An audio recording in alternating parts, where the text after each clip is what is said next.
base po sa aking natatandaan sa ngayon.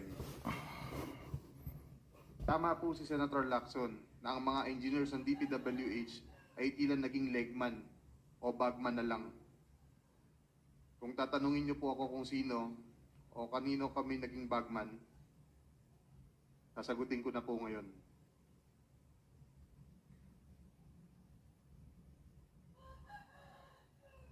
Sabi ni Senator Marcoleta kahapon, ligtas ka na. Hindi po ito totoo.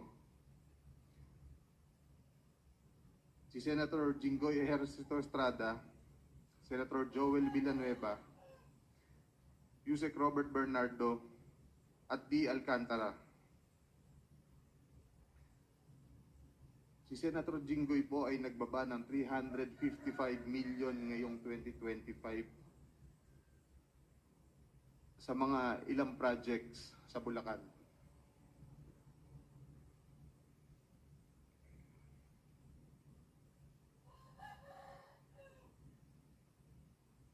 At ang sabi po ng boss ko dito ay 30% ang commitment dito.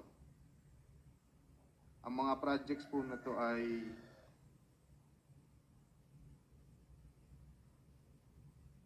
construction of flood mitigating structure with pumping station and floodgate phase 3 sa Hagonoy, Bulacan. Flood control mitigating structure with pumping station and floodgate sa Malolos, Bulacan. Hindi ko na po babasahin lahat to. Isasama ko po to sa aking written statement. No, mahalaga pong basahin yung buong listahan ng mga proyekto. Sige po, These are Your the line items that everyone has been talking about, so I think the nation deserves to know